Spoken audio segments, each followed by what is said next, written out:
Hey guys, so in this video I'm going to be describing how relays work and what their intended purpose is for.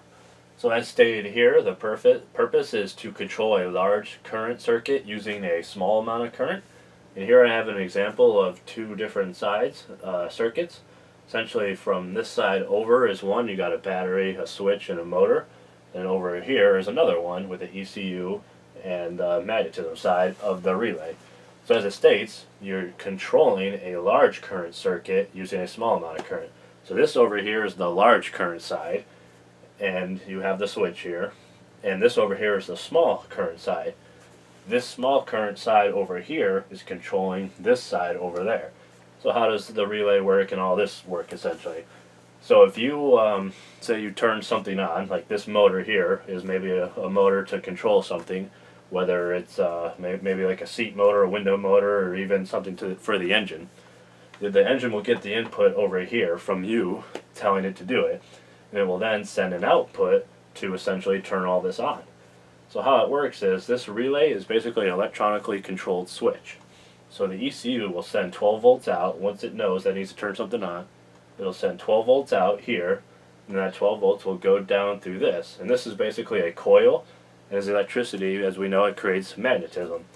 So when the electricity flows down through this, that magnetism will be created, and it will attract this metal switch over here to this side towards it. Once this switch gets here, it'll be closed, and it'll complete this side of the circuit from here down through and over there. That is a magnetic coil, and this is a conductor, and it just closes it and completes the circuit. Now, over here, the current will then flow out of the battery, through the relay, and then to the motor, and completes that side of the circuit. So, why do you need this? As it's stating, you're controlling a large current circuit using a small one. So the amount of current that may be needed to control this motor is a high amount of current. And if that high amount of current goes to this ECU, that could destroy the ECU. ECU works off a very small current.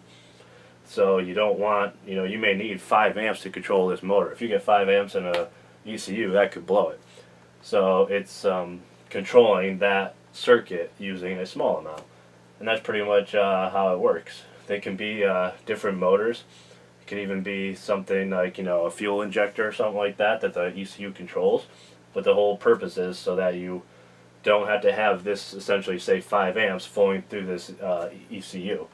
The ECU controls it. So it's controlling a large current circuit using a small amount of current. Like I said, by powering up this magnet, attracting the switch over, and completing it.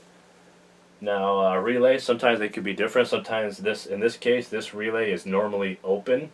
So when you're not using it, the switch is open. When you do use it, it'll power this and shut it and close it and power it up. That's called a normally open relay, and some relays are normally closed. So this essentially in the off position, this switch will actually be closed. And then when this powers it up, it'll track the switch this way and open it. You have some circuits that work that way. But again, the overall point of relays is to control a large current circuit using a small amount of current. And it's also so that the ECU can open and close those switches itself. Hope that helps. Thanks for watching, and please subscribe.